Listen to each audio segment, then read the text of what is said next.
Bom dia, irmãos. Vamos colocar em pé. Vamos dar início ao nosso culto da manhã. Para você fechar seus olhos, vamos orar nesse instante. Senhor, muito obrigado porque o Senhor até aqui nos sustentou. O Senhor tem sido Deus que tem cuidado de cada um de nós. E nós queremos essa manhã, Pai, devolver a Ti louvor, gratidão. Receba, Pai, o culto que prestamos a Ti. Que o Senhor, Pai, seja glorificado, exaltado por meio das nossas vidas. Em nome de Jesus, que oramos e agradecemos por tudo que o Senhor tem feito a nós. Amém.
dedicar esse dia ao nosso Deus, pois nos 7 dias da semana que Ele nos tem dado, Ele nos manda que dediquemos um a Ele, para o nosso próprio bem.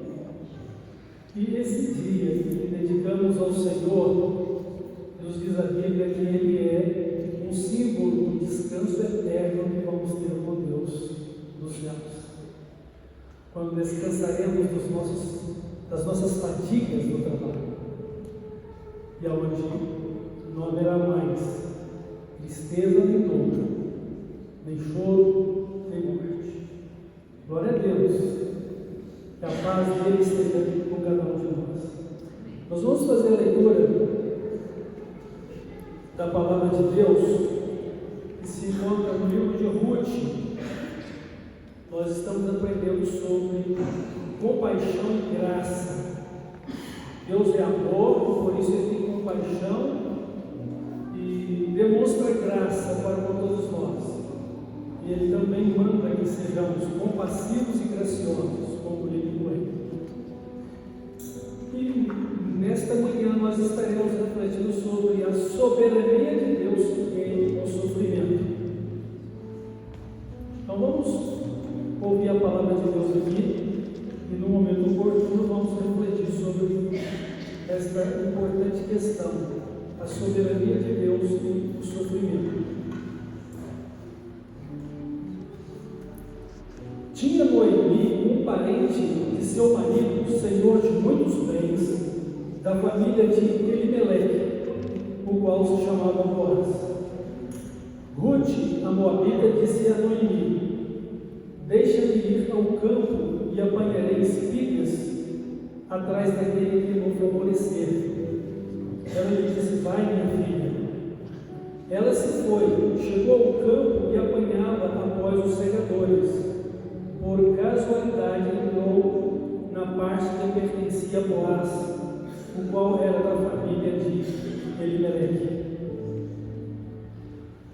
Aí no verso 20 desse capítulo 2 diz assim: então Noemi disse à sua nora: bendito seja ele do Senhor, que ainda não tem deixado a sua benevolência nem para com os vivos, nem para com os mortos. Disse-lhe mais Noemi: esse homem é nosso parente chegado e um dentre os nossos resgatadores.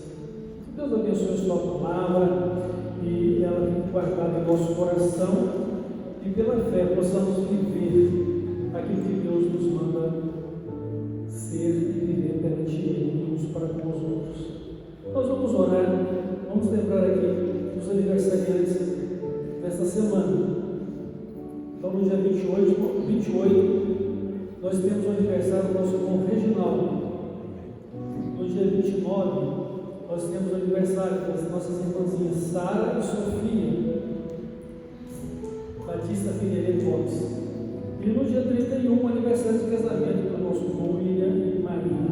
Vamos orar, vamos agradecer a Deus por Ele nos ter dado esse dia, pelo privilégio de estarmos aqui adorando o nosso Deus, e vamos colocar nosso coração perante o seu altar, a nossa vida, como um sacrifício vivo, santo e agradável a Ele, e que Deus aceite a nossa pessoa, que é o mais importante dessa questão da adoração, além de, acima de tudo, glorificar o nosso Deus. Oremos. Pai de amor, nosso Deus e Senhor, por Jesus Cristo que nos tem dado a vida eterna, nós te louvamos, nós te adoramos. Tu és o eterno, o nosso Deus, e a ti rendemos louvores. O Senhor é maravilhoso, o Senhor é santo, o Senhor é justo, o Senhor é soberano, e o Senhor é nosso Pai de amor. Jesus, nosso Salvador e Senhor, o Espírito Santo, nosso Consolador e Guia. Bendizemos a Ti, ó Deus eterno. Agradecemos pela vida, agradecemos pelo privilégio de estarmos aqui te adorando, e agradecemos pela vida e existência dessa igreja e do seu povo nesta cidade. Também te agradecemos pela vida dos nossos irmãos, que permite completar mais um ano de vida nesta semana. Abençoa-os, guia-os com o teu Santo Espírito, dá a eles um coração temor a Ti, um coração consagrado ao Senhor. Ensina-os a serem pessoas sábias pelo Seu Espírito, com a Tua palavra. Pai, rendemos-te louvores e somos gratos a Ti, no nome de Jesus. Amém. Santo, Santo, Santo, Deus onipotente, Senhor de manhã, em todo o céu.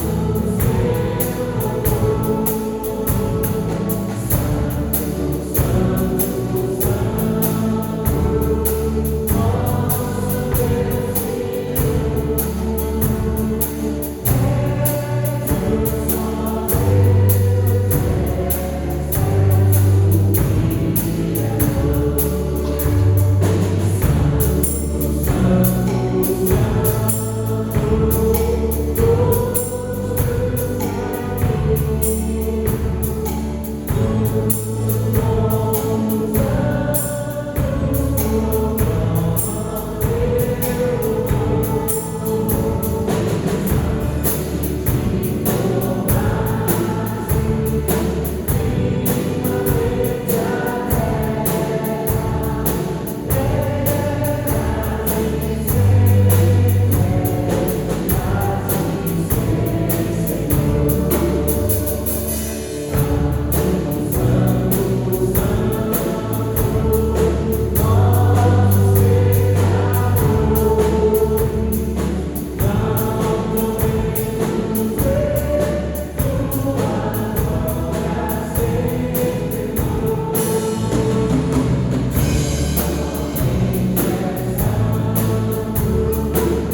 Santo, nosso Deus.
com alegria, não a alegria que o mundo pode nos dar, mas a alegria, Pai, que o Senhor tem nos dado de poder servir ao Senhor. E como é bom, Pai, estar perto de Ti, fazer nós desejamos, Pai, ser encontrados fiéis até o último dia, Pai, gastando as nossas vidas em Te servir, em cumprir a missão que o Senhor nos tem dado, de proclamar o Teu Evangelho, demonstrar, Pai, o Teu amor e a Tua graça. Que nós possamos, Pai, cumprir a missão como discípulos do Senhor e que não vivamos, Pai, indiferente a tudo aquilo que o Senhor está fazendo e que sejamos, Pai, participantes da Tua obra, Pai.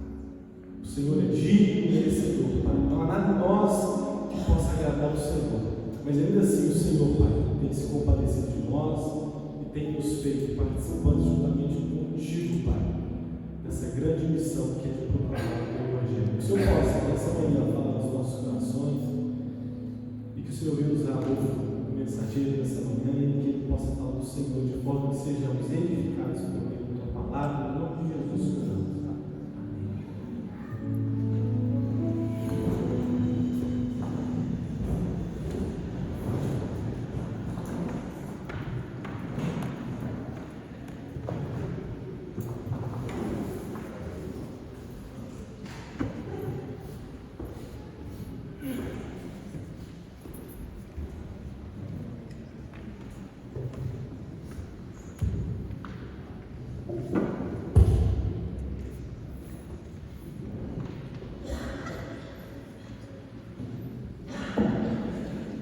Conforme nós falamos no começo, nós estaremos refletindo sobre o tema, a soberania de Deus e o sofrimento. Nós lemos o texto de Ruth, capítulo 2, os versos de 1 ao 3 e depois o verso 20.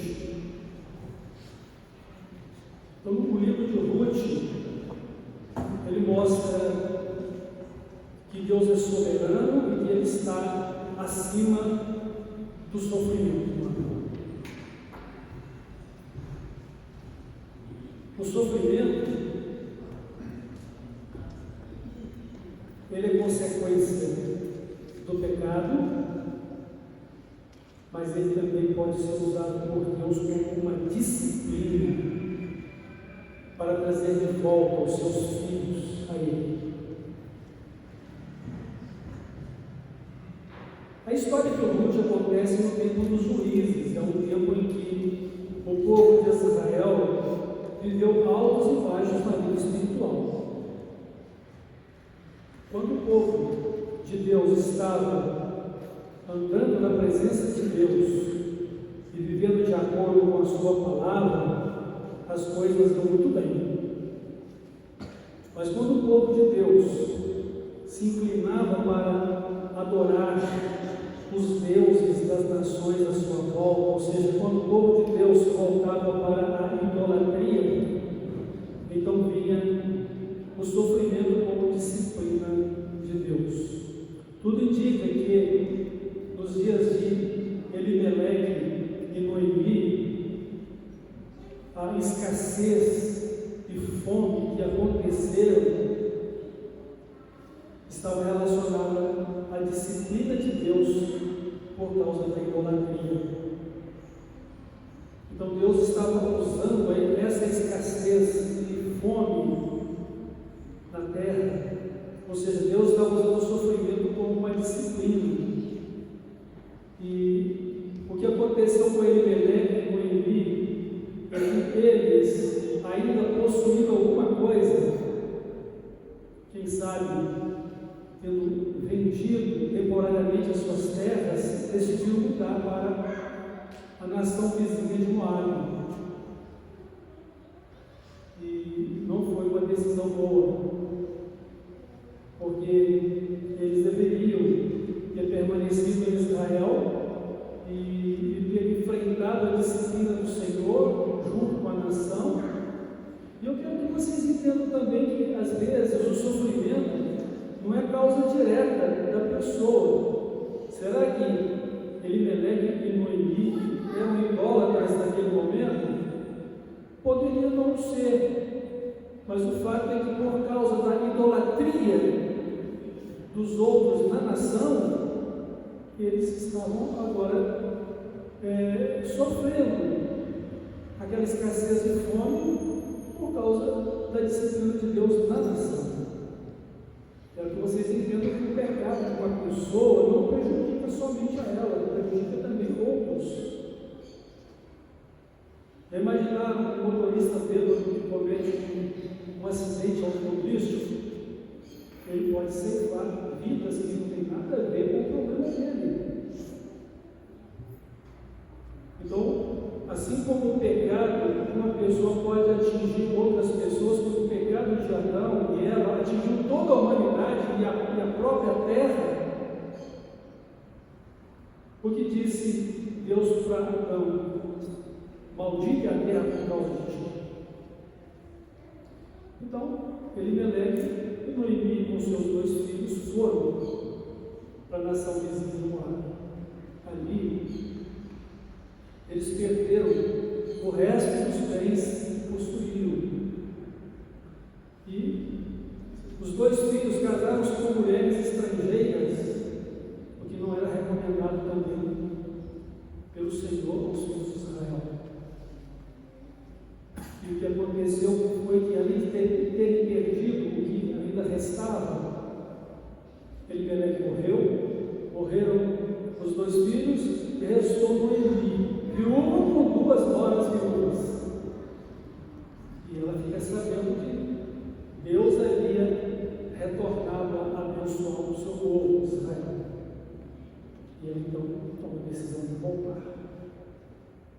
E, ao tomar essa decisão, ela orienta suas noras a permanecer em Moabe, a voltar para suas famílias.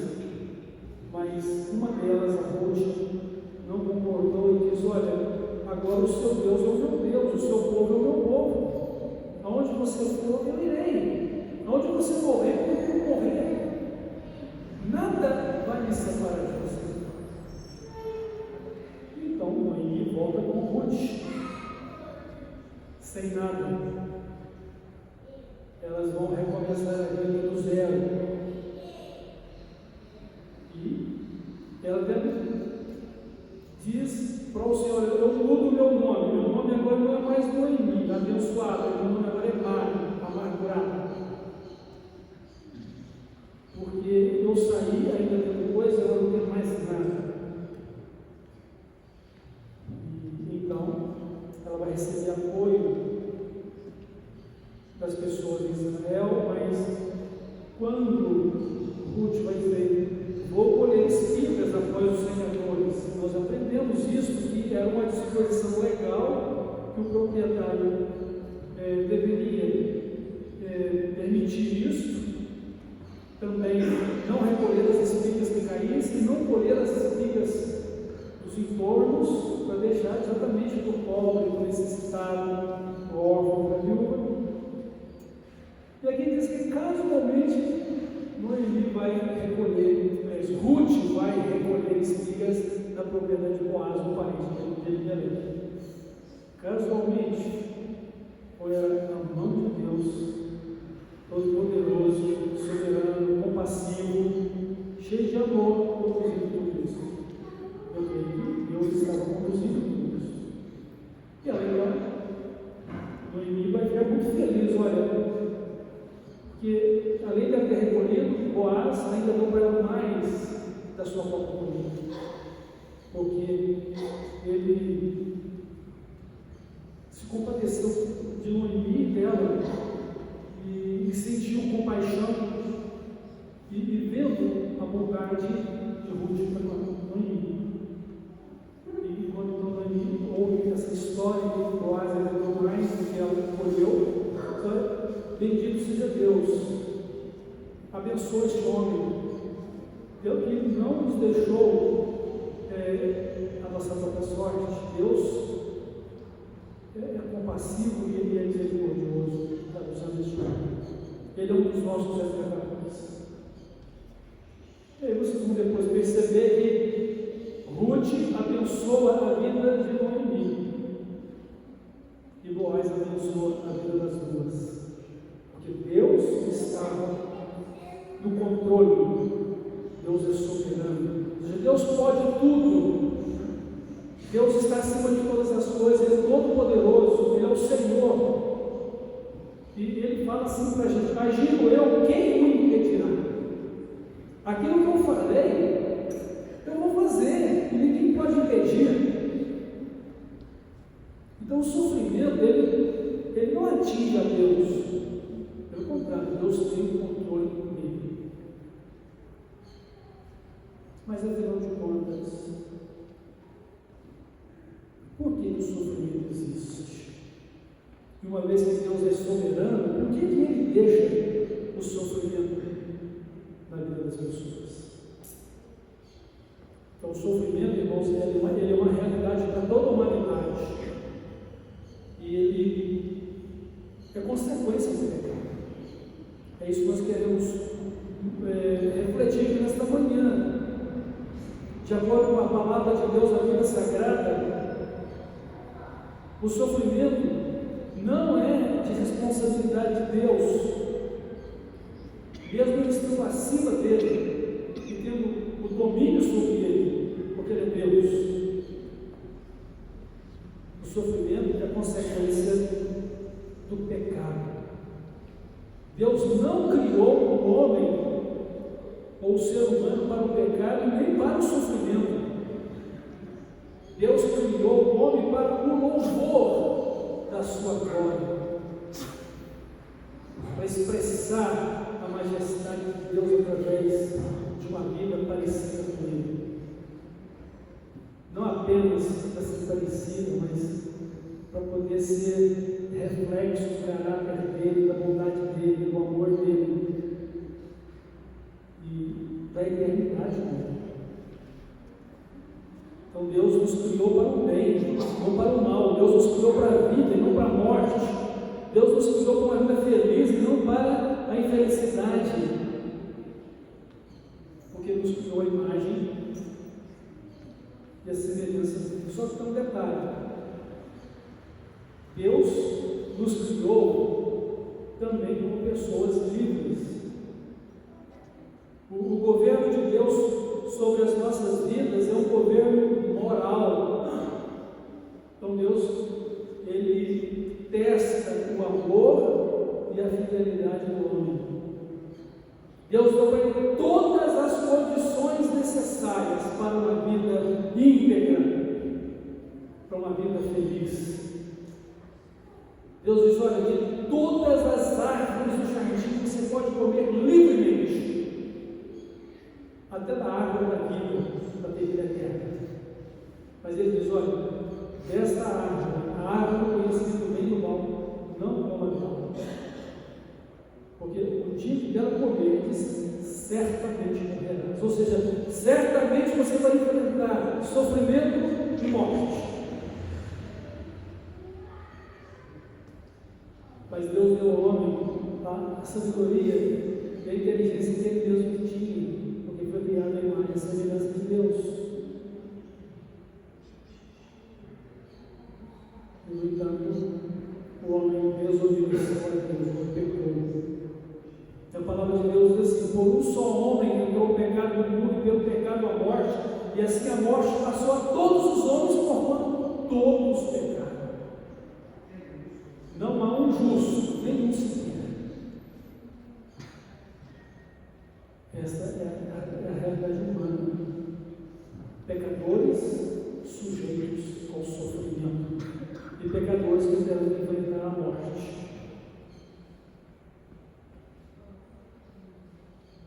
Então, com o pecado do homem, ele vai ter que lidar com a morte, com o sofrimento todos os dias da sua vida. Mesmo aqueles que receberam a Cristo como seu Salvador e Senhor, e que Deus providenciou em Cristo, pelo sofrimento, pela morte dele, o livramento do pecado, o livramento da morte, a vitória sobre o sofrimento. Enquanto estivermos aqui, nós estaremos sujeitos ao sofrimento. O apóstolo Paulo, falando aquelas igrejas que ele evangelizou e fundou, ele disse: olha, convém que por muitas aflições e tribulações, sirvamos a Cristo e sejamos participantes do seu reino. Como vem? Então Deus, quando estamos aqui neste mundo, Ele não está nos impedindo de viver as dificuldades desta vida. Jesus disse: no mundo tereis aflições, no mundo tereis sofrimentos, como Ele próprio sofreu por nós. Mas Jesus nos garante a vitória que Ele conquistou na cruz e na ressurreição. Jesus garante para nós a vitória que Ele conquistou na sua morte, para que sejamos livres do pecado e da morte. E na ressurreição, Jesus conquistou para nós a vitória da vida eterna. Ele ressuscitou, Ele está vivo. Ele está aqui, está no seu coração, não apenas no seu lado, no seu coração, na sua vida, para governar você, para abençoar-nos, para te dar você vitória sobre as lutas e as dificuldades e os sofrimentos dessa vida. E agora veja bem, lá no Jardim do Éden, quando tudo ainda era tudo perfeito, não havia pecado, não havia sofrimento. A felicidade era permanecer fiel a Deus, permanecer na presença de Deus, confiar em Deus. E agora, para mim, para você hoje em Cristo, é a mesma coisa em relação a Cristo. Eu e você precisamos permanecer fiéis a Cristo, conservar nossa comunhão com Cristo, andar com Ele e viver, não apenas com Ele, mas para a glória dEle. E assim seremos vitoriosos. Adão teria dito não ao pecado. E nós podemos também dizer não ao pecado que traz dor e sofrimento para a gente. Embora, como eu já disse anteriormente, o pecado e o sofrimento de uma outra pessoa que está próxima pode nos atingir também, porque nós somos parte de uma mesma humanidade. Já pararam para pensar quando uma pessoa doente da família adoece toda a família? Porque tem que cuidar do doente, tem que viver a doença dessa pessoa. Tem que viver o problema dessa pessoa. Mas o Senhor não nos deixa só. Ele manda que sejamos perseverantes. Permaneçamos firmes em nossa fé. Confiar na soberania de Deus nos ajuda a permanecer firmes na nossa fé. Confiar na soberania de Deus nos ajuda a viver de acordo com a vontade de Deus.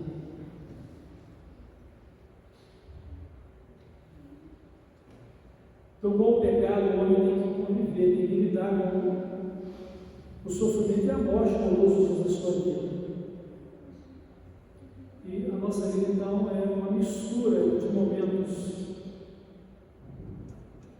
de coisas boas e às vezes de coisas ruins. Nós alternamos de acordo com a nossa disposição espiritual diante de Deus, de obediência, de fidelidade.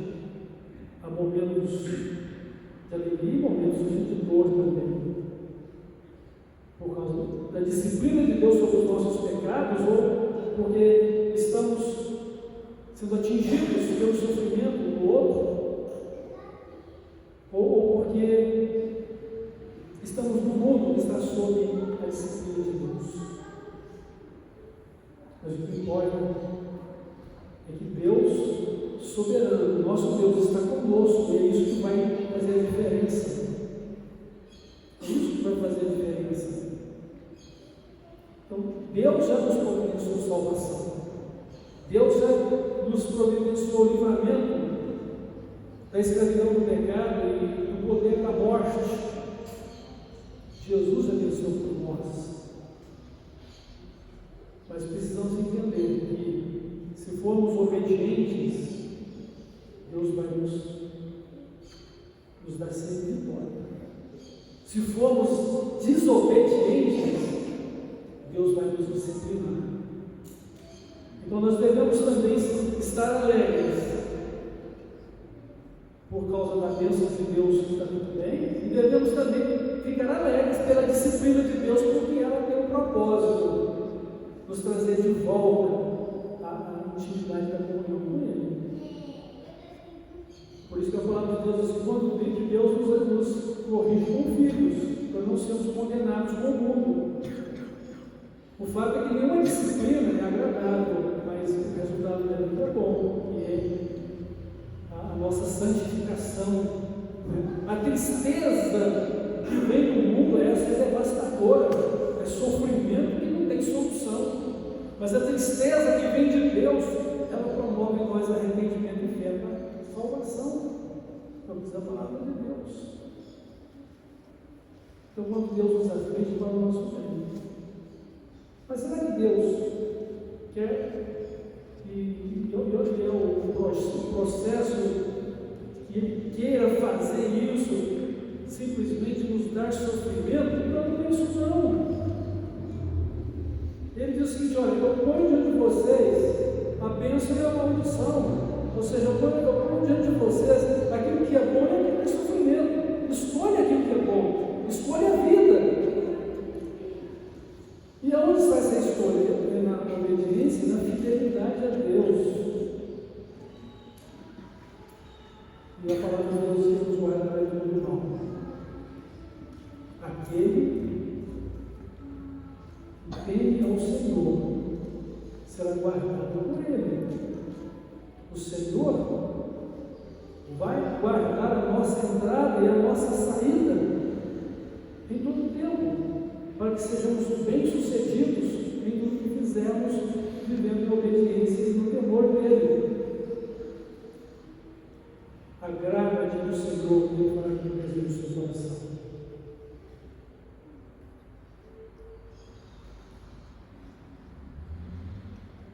Então, nos diz que o sol não pode estar em dia depois da noite.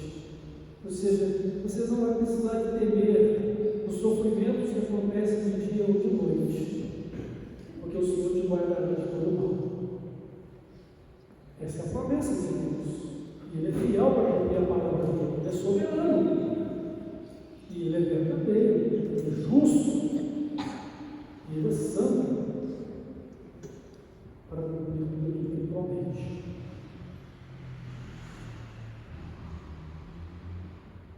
Então, o pecado produz um sofrimento na vida humana. E mesmo sendo lavados e purificados no sangue de Jesus, nós ainda carregamos conosco um corpo de morte. Porque muitas e muitas vezes, aquilo que sabemos que devemos fazer, nós não estamos fazendo. O bem que eu quero eu não faço, o mal que eu quero eu pratico. Então Deus tem sobre nós a dor e o sofrimento como um instrumento didático de aprendizado de uma vida fiel e abençoada por Ele.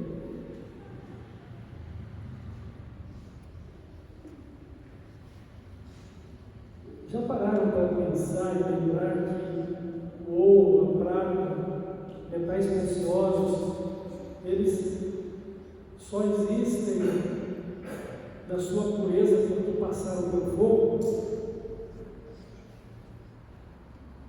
Então, o ouro é refinado no fogo, a prata é refinada no fogo. Então, pelo fogo se removem as impurezas. Então, através do sofrimento, Deus está também trabalhando a remoção, não apenas do pecado por causa do pecado, mas a transformação do nosso caráter, a transformação da nossa vida, para que ela seja de fato imagem e semelhança dele. Pessoas parecidas com Cristo.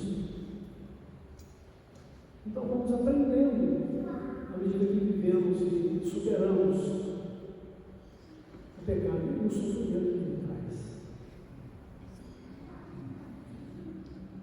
Não sei se vocês ouviram alguém falar o seguinte: olha, não adianta malhar em ferro frio. Quem é que malha o ferro? É o ferreiro. Antigamente as peças, as ferramentas eram fabricadas por um ferreiro. E o instrumento de trabalho dele era o fole. E ele ia produzir. O vento iria assoprar as brasas, deixar as brasas vivas, e ali nas brasas vivas ele deixaria o ferro, para que ele ficasse também incandescente. E quando então ele malhasse esse ferro, ele iria moldá-lo na ferramenta que ele estava trabalhando. Ou essa coisa. Então, malhar o ferro frio da bigorna não vai moldá-lo. Pode até amassá-lo, mas não vai moldar. E assim, irmãos, Deus tem falado a sua palavra a todos nós. O Espírito Santo nos tem revelado a palavra todos os dias, como Deus falou em relação ao povo de Israel. Todos os dias, ainda de madrugada, eu enviei os meus profetas para falar ao povo, e eles não quiseram ouvir, eles rejeitaram a minha palavra. Não simplesmente rejeitaram o profeta, mas rejeitaram a minha palavra. E por isso, esse povo, e honra de lábios, o seu coração está longe, e eles não têm o temor do meu nome, e eu não estarei mais com essas pessoas, porque elas não estão comigo.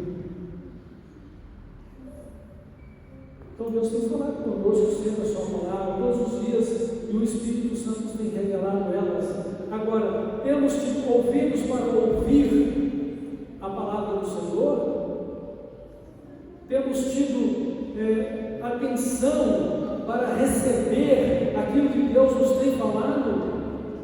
Irmãos, Deus deseja não apenas que ouçamos a sua palavra, mas moldar a nossa vida. Moldar a nossa vida. Se eu sou um ferro de brasas, onde Deus pode malhar a minha vida com a sua palavra, moldá-la à semelhança de Cristo, então eu sou uma pessoa feliz, eu sou uma pessoa bem-aventurada, porque Deus está me trabalhando para a vida eterna, para o céu. Mas se eu ouço, não compreendo, se eu ouço e isso não muda a minha vida, é para minha própria condenação. Presta atenção nisso, irmãos. Porque Deus tem falado. Deus quer que sejamos livres de disciplina, da dor, do sofrimento. Deus quer nos ensinar por amor. Mas nós também precisamos aprender a lidar com a dor e com o sofrimento junto dele.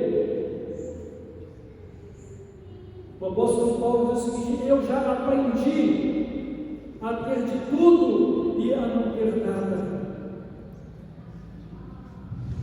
Eu posso todas as coisas por meio de Jesus que me dá força, ou todas as coisas por meio daquele que me fortalece. Enfrentando a dor, enfrentando o sofrimento com Jesus. Ele diz: no mundo tereis aflições, mas tenham bom ânimo, tenham forças, porque eu venci o mundo. Eu estou com vocês,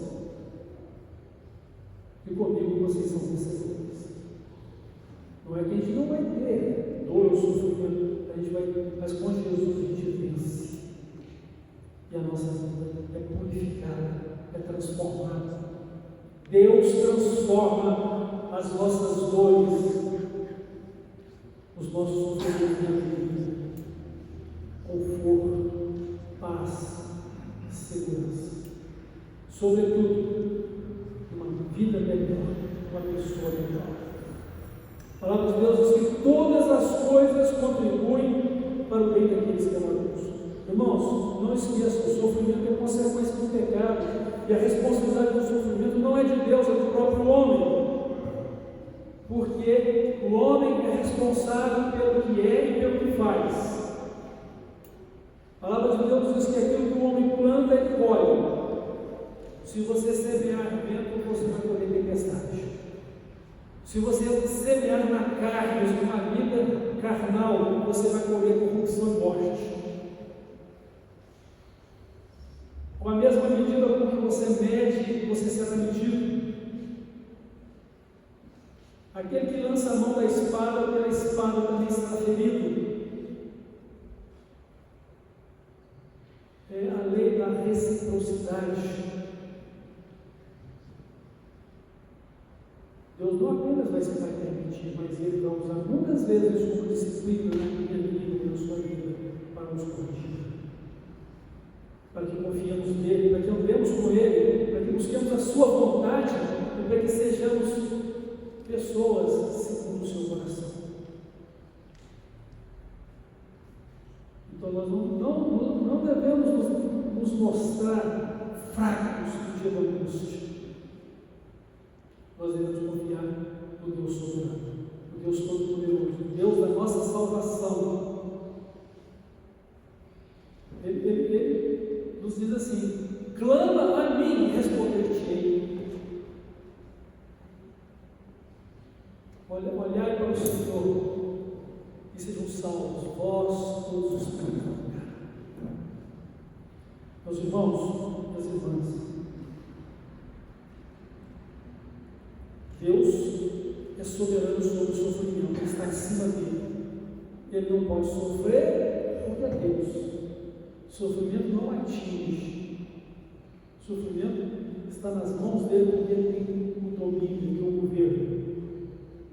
Mas é consequência do nosso pecado, da nossa desobediência, daquilo que plantamos, ou porque alguém está nos atingindo com o seu pecado e com a sua dor. Mas seja qual for a situação, nós vamos confiar em Deus e viver acima de tudo o Evangelho, viver acima do sofrimento, acima daquilo que é comum, viver no reino de Deus, viver por Cristo, viver com Ele, para a glória de Deus. Tenho aprendido, estou aprendendo a lidar com as questões de angústia com horror. Há coisas que não dá para serem resolvidas por mim mesmo, ou você tem coisas que você não consegue resolver por você mesmo. Então devemos louvar a Deus, devemos glorificar a Deus, porque adorando a Deus, este é o propósito da nossa vida. Glorificando a Deus, isso vai trazer mais conforto para a nossa vida. Por isso que a palavra de Deus também nos diz que tudo dá graças, porque esta é a vontade de Deus em Cristo Jesus para conosco. Em Tiago, capítulo 1, verso 12, a palavra de Deus diz o seguinte: feliz é a pessoa que ela vence a provação, permanece firme diante da provação e vence a provação. Deus não pode ser tentado por ninguém tenta, mas quando você vence a sua provação, vence a sua aflição, você vai receber a coroa da vida que Deus nos prometido para quem ama. Todas as coisas vão contribuir para o seu bem. A palavra de Deus diz: todas as coisas contribuem para o bem daqueles que o amam, que são chamados do seu propósito. O apóstolo Paulo, se referindo às questões dos sofrimentos, como ele sofreu. Ele fez sofrer o povo de Deus antes de se converter, e ele sofreu muitíssimo depois que se converteu. Ele diz: olha, tenho para mim que as aflições, os sofrimentos desta vida terrena não podem ser comparados jamais com a glória que Deus nos preparou para nós. Deus tem uma vida gloriosa preparada para os crentes em Jesus Cristo. Não é para crente de igreja, não é para crente de líder religioso, não é para crente formalmente moralista, é para crente em Jesus Cristo. Aquele que crê, aquele que ama, aquele que o serve, aquele que tem o temor dele, aquele que ouve a sua palavra, aquele que está disposto a obedecer e a glorificar Deus com sua vida. Então Deus tem preparado uma vida gloriosa. Lembre-se, na eternidade, com Cristo, o sofrimento não existirá mais. Tudo isso terá ficado para trás. Tudo isso terá ficado aqui. Ouça o que diz Apocalipse, capítulo 21, verso 4. E lhes enxugará dos olhos toda lágrima, e a morte não existirá. Já não haverá luto, nem pranto, nem dor, porque as primeiras coisas passaram. E aquele que está sentado no trono diz: eis que faço novas todas as coisas. E acrescentou: escreve, porque estas palavras são fiéis e verdadeiras. Irmãos, Deus é soberano sobre o sofrimento. Eu e vocês estamos sujeitos ao sofrimento, mas nós temos Jesus que é a vida e a nossa salvação. Confiemos nele, confiemos na soberania de Deus. Vamos falar como Jó falou nos seus mais profundos sofrimentos: eu sei que o meu Redentor vive. Ou seja, eu sei que o meu Deus é o Deus vivo, que Jesus vive, que Ele está comigo, eu estou nele, e que minha vida será vitoriosa nele e Ele vitoriosa. O meu Deus, segundo as suas riquezas, suprirá todas as vossas necessidades em glória por Cristo Jesus nosso Senhor. Irmãos e irmãs, esse é o desafio de viver uma vida de fidelidade a Deus. O desafio de ser fiel no cumprimento da vontade de Deus na nossa vida, para que sejamos vencedores. Ele nos dará a coroa da vida. Ele trocará a nossa tristeza por uma coroa de alegria. E Ele nos plantará como um jardim regado. E mesmo quando a nossa vida mortada parecer acabada, Ele fará com que ao cheiro das águas esse tronco parecido novo, Ele vai plantar, Ele vai florescer, porque o Senhor está conosco. O nosso Deus é o Deus Todo-Poderoso, é o Deus soberano. E Ele não nos abandona. A Ele todo o louvor, toda a honra e toda a glória, e que saibamos enfrentar as nossas lutas, nossas dores e sofrimentos com fé, dependência de Deus e confiando na sua soberania, porque Deus não perdeu o controle, não vai perder jamais. Deus abençoe cada irmão, cada irmã, e traga conforto e paz, alegria e serenidade na sua vida, nas lutas, mas fazendo com que todas as coisas contribuam ao Senhor. Construa com Deus uma vida de fidelidade, construa com Deus uma vida de vitória, porque o Senhor está com você. Amém? Vamos orar. Nosso Deus e Pai, obrigado pela sua palavra. Obrigado a Deus pela instrução do Senhor que nos traz conforto e paz ao coração, que nos faz lembrar que o Senhor é o Deus Todo-Poderoso e soberano. O Senhor governa, o Senhor reina, e o Senhor está governando e reinando no nosso coração por meio de Jesus Cristo e do Teu Santo Espírito. O Senhor tem implantado a sua palavra em nós. Muito obrigado. glórias te damos e rendemos ao Senhor louvores. E peço ao Senhor que nos guarde de todo mal, não nos deixe cair em tentação. Livra-nos, Senhor, de tudo aquilo que é sofrimento, que é perverso, mas que através do sofrimento que o Senhor permite que passemos, o Senhor opere livramento e salvação da nossa vida. Principalmente, nos levando para mais perto do Senhor, mais junto da tua coluna. No nome de Jesus eu oro.